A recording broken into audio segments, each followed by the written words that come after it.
पिछले एक वर्ष से कोरोना ने पूरी दुनिया पे आफत ला दी है। सबके लिए ये कोरोना जान की जंजाल हो गई है और लगातार रिक्वेस्ट आती है कि मैं कोरोना पर कुछ कहूं। और ख़ासकर पिछले 15 रोज से जो परिस्थिति हो गई है वो वाकई बड़ी दयनीय है। 5,000 10,000 केस से सीधे 2.5-3 लाख केस पे 15 दिन में हम लोग पहुंच गए हैं। सो निश्चित ही भारत की परिस्थिति दयनीय है। अब सवाल ये है कि कोरोना से बचा कैसे जाए। सो सिंपल, जो मुझे सुनते आ रहे हैं, जो मुझे पढ़ते हैं, वे सब जानते हैं कि मैं अंतिम बात कहता हूँ, गहरी बात कहता हूँ। मैं कोई ऐसी बात नहीं कहता जो ड्रामेबाजी से भरी हो, हवाई बात हो या उटपटांग बात हो, जो सुनने में अच्छी लगे और रिजल्ट कुछ भी नहीं। ऐसी बात मैं नहीं कहता, ये सब जने जानते हैं। अब जहाँ तक कोरोना का सवाल है, सबसे पहले सबको ये समझना है कि जीवन के लिए प्रकृति के नियम अंतिम है, उससे ऊपर कुछ भी नहीं है। और मनुष्य के लिए मन के नियम अंतिम है, उससे ऊपर कुछ नहीं है। समस्या ये आती है कि इन दोनों चीज़ों को कोई समझता नहीं है और उसके अलावा जितनी बातें की जाती है उससे समाधान कभी निकलता नहीं है। प्रकृति का सीधा नियम है कि जो है सो है। यदि तूफान है तो है, सुनामी है तो है। और कोई ये कहे कि सुनामी है, मुझे क्या फर्क पड़ता है, या मेरे शास्त्र में नहीं लिखा है कि सुनामी है, मैं तो कूद जाऊंगा, तो उसके बचने का कोई चांस नहीं है। इसी तरह कोरोना है तो है, और अगर है तो कोरोना का सम्मान करना पड़ेगा, उससे बचने के प्रोटोकॉल का हो सके उतना पालन करना पड़ेगा। ये एक सिंपल बात है। दूसरी बात ये कि मनुष्य का मन, अब कोरोना का सम्मान करना एक बात है, लेकिन डरना बहुत बुरी बात है। सो मन का स्पष्ट नियम है कि जो डर गया सो मर गया। अतः कोरोना से डरे मत। जो डरेगा वो कितने ही प्रोटोकॉल पाल ले, उसको कोरोना घर बैठे भी लगेगा। सो प्रकृति सिखाती है हमें बैलेंस, कि प्रकृति के नियम का भी पालन करो, मन के नियम का भी पालन करो और बैलेंस करो। अतः डरो मत और प्रोटोकॉल का नेचुरली हो सके उतना पालन करो, लेकिन डरो मत। बस वो आदमी कोरोना से अच्छा खासा बच जाएगा। मेरा ही एक दोस्त है, जैसे ही लॉकडाउन आया वो घर के बाहर नहीं निकला। मियाँ बीबी अकेले रहते हैं, बालकनी में भी नहीं जाता था कि कहीं हवा से कोरोना ना लग जाए। और उसकी बीबी दिन भर घूमती रहती थी, जहाँ मिलती थी पानी पूरी खाती थी, उसको कोरोना नहीं लगा। और ये जो डरा हुआ था घर पे बैठा हुआ, उसको लग गया। सो चीज समझ लो कि डर आपका कोरोना घर पे लाके छोड़ेगा। ये दो बात समझ गए तो बैलेंस करना कोरोना से बचने का ये पहला और सीधा उपाय है। अब दूसरी बात है कि कोरोना से हमें प्रोटेक्ट क्या करता है। तो एक शब्द आजकल काफी चल रहा है, इम्यूनिटी।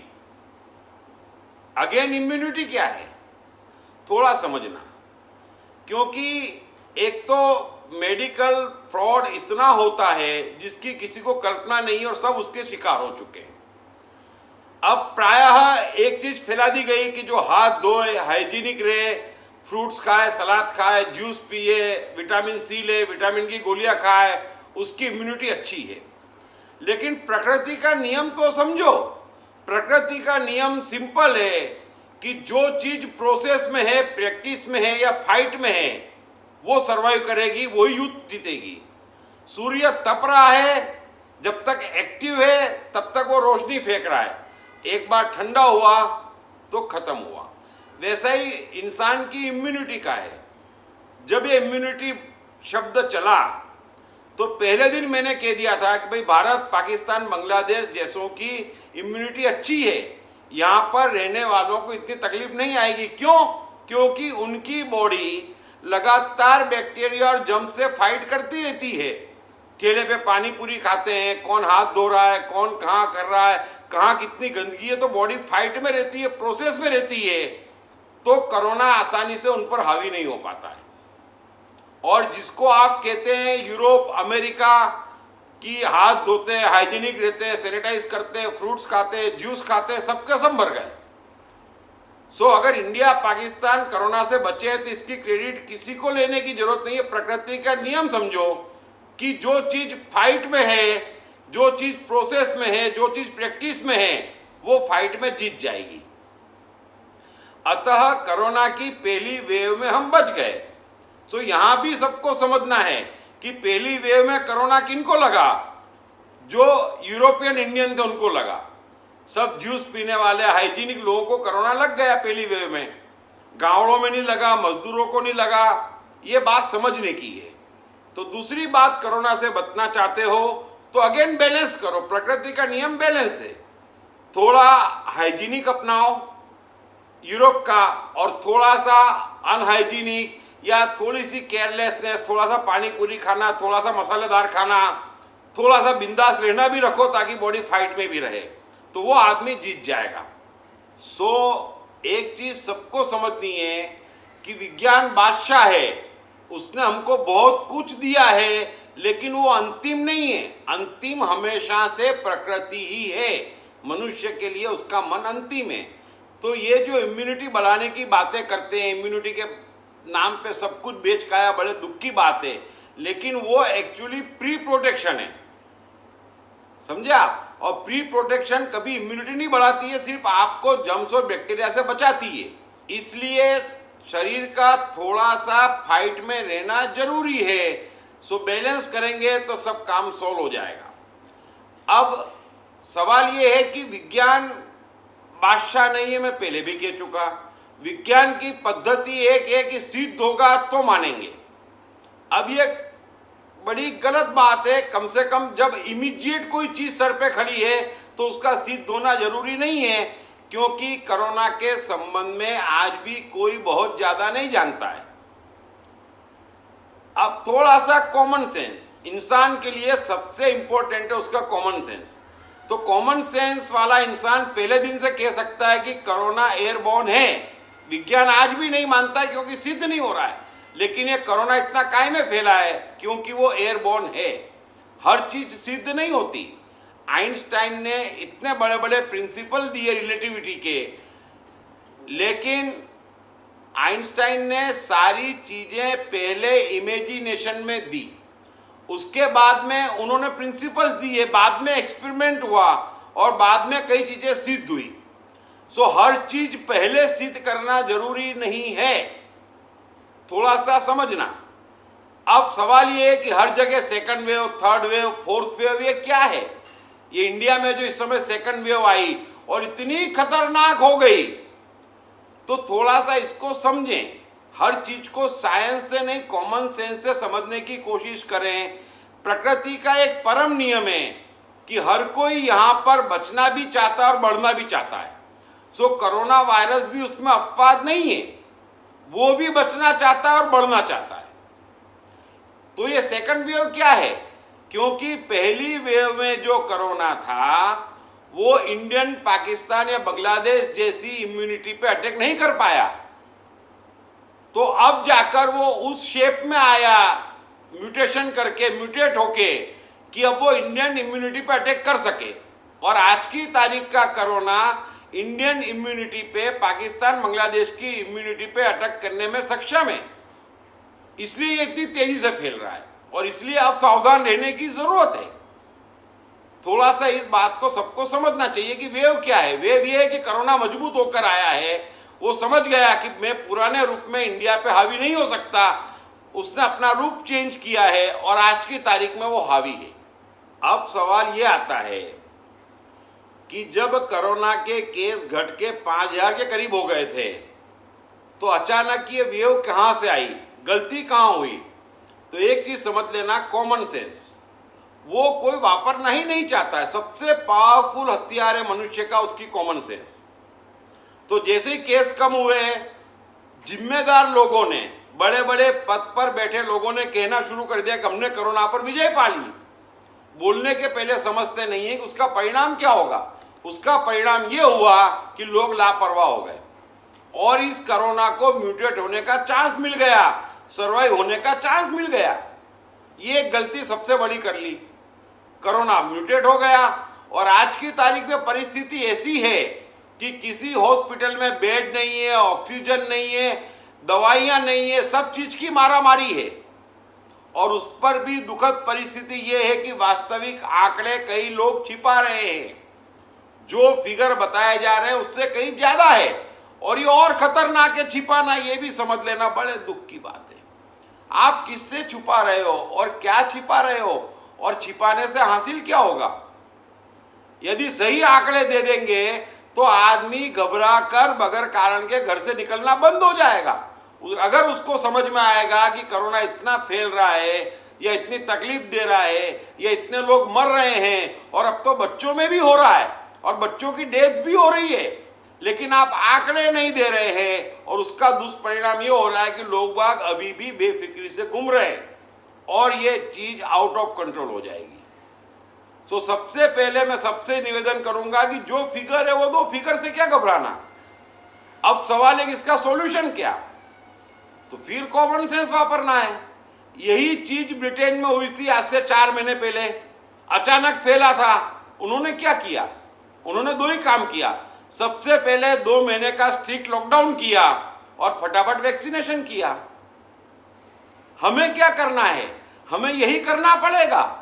जितना टालेंगे हो सकता है कल ये मैस कर दे, क्योंकि हमारे पास आज की तारीख में कोई फैसिलिटी नहीं है और ये जो म्यूटेंट हुआ कोरोना है वो हमारी इम्यूनिटी को अटैक करने में सक्षम है। ये सिंपल बात है। थोड़ा सा समझें कि प्रकृति में हमेशा चुनाव अच्छे और बुरे के बीच में नहीं होता है। दरअसल अक्सर तो चुनाव कम बुरे और ज्यादा बुरे के बीच में होता है। सो लॉकडाउन खराब है, बोर्डम देता है, धंधे पानी पे इफेक्ट करता है, लोगों को परेशान करता है, माना खराब है, लेकिन इस तरह से मरना और पूरे देश का एक बार रुक जाना उससे ज्यादा खराब है। सो 2 खराब में चुनना है तो हमें वही करना पड़ेगा। जिस स्टेट में कोरोना ज्यादा है वहां मिनी लॉकडाउन अच्छे से लगाना पड़ेगा। एक एग्जांपल समझो, आज से 15 रोज पहले जो केस आ रहे थे उसमें 60% केस महाराष्ट्र के थे। महाराष्ट्र ने थोड़ा सा मिनी लॉकडाउन लगाया, 15 दिन में क्या हो गया, आज की तारीख में इंडिया में जितने केस आते हैं उसके 25% केस महाराष्ट्र में आना शुरू हो गए। सिंपल है। तो कॉमन सेंस तो हमें लगाना पड़ेगा। और फिर दिक्कत क्या है, इस देश की दिक्कत क्या है, यहां पर पंडित मौलवी पादरियों पे कोई नियम लागू नहीं है। आप रमजान में इकट्ठे हो जाओ, कुंभ मेले में कितने लोग इकट्ठे हो जाओ, कोई रोकने वाला नहीं है। और आम आदमी बेचारा जरा सा निकले तो जेल में बंद, जुर्माना। अब ये कैसे चलेगा। नेता कितनी बड़ी रैली कर ले कोई दिक्कत नहीं है, बगैर मास्क पहने लाखों लोग एक जगह पे इकट्ठे हो जाए उनको दिक्कत नहीं है। तो ये कैसे चलेगा। सो सबको मिलकर ये युद्ध लड़ना पड़ेगा और ये युद्ध आज की तारीख में एक ही तरीके से जीता जा सकता है कि break the chain of corona. सबसे पहले वैक्सीनेशन करो, दूसरे नंबर पे फास्ट। और सब जने ये समझ ले कि मेडिकल फैसिलिटी इतनी बढ़ानी पड़ेगी फटाफट ताकि कोई भी आदमी सड़क पे मरे ना। आज की तारीख में वास्तविक परिस्थिति ये है कि किसी को ऑक्सीजन नहीं मिल रही है, मरने वालों की तादाद अनशंट है। एक स्मशान घाट पे 150 लोगों के शव जल रहे हैं और एक बिस्तर पर 2 लोग लाश के साथ सो रहे हैं, कोई देखने वाला नहीं है। लेकिन बाहर ये बातें आ नहीं रही है और आ भी रही है तो लोग समझ नहीं रहे हैं। सो मेरा निवेदन है, इंग्लैंड को फॉलो करो, थोड़ा सा लॉकडाउन करो, मेडिकल फैसिलिटी बढ़ाओ, वैक्सीनेशन करो और कुछ भी फर्क नहीं पड़ता है। इंडिया यंग कंट्री है, डूअर है। यदि हम 1.5 महीने में, 1 महीने में, 1 महीने के मिनी लॉकडाउन में थोड़ा सा पीछे हट जाएंगे तो हम लोग यंग जनरेशन है, एक बार उससे 10 गुना रिकवर होके भी दिखाएंगे और दुनिया देखती रह जाएगी। लेकिन आज की तारीख में यदि कुछ ज़्यादा होशियारी करने गए या डिले करने गए तो कल उठ के बड़ा मैस होने की पूरी संभावना है। सो मैंने अपनी तरफ से समझाने की कोशिश करी, सब जने प्रकृति के नियमों का पालन करो, मन के नियमों का पालन करो, जो है उसका सम्मान करो। सब चीज के लिए प्रकृति पहले है, बाकी सब बाद में, चाहे विज्ञान हो, चाहे शास्त्र हो, चाहे कुछ भी हो, सब कुछ बाद में है। प्रकृति पहले है, मन का नियम पहले है। सो कोरोना है, प्रोटोकॉल का पालन करो, डरो मत, जितना नेचुरली कर सकते हो उतना करो, आपको कोई तकलीफ नहीं आएगी, कम तकलीफ आएगी। और डरोगे तो घर बैठे लगेगा, इस चीज की गारंटी ले लो, क्योंकि कोई भी विज्ञान मन के नियम से ऊपर नहीं है। डर गया सो मर गया, गब्बर सिंह कह के गया। और इस देश को चाहिए कि न पंडितों, मौलवियों, पादरियों को छूट दे, न नेताओं को छूट दे, सबके साथ एक नियम। 1 महीने का मिनी लॉकडाउन लगा के इसकी चेन ब्रेक कर लो, इसको कमजोर कर दो, वापस सब रिकवर हो जाएगा और बहुत आगे निकल जाएंगे और इंडिया फिर नंबर 1 हो जाएगा। लेकिन अगर यहाँ से आगे मैस हुआ तो संभाले नहीं संभलेगा। अब एक अंतिम सवाल बचता है कि इस कोरोना से जान कब छूटेगी। अब इसमें 2-3 चीजें समझ लेना।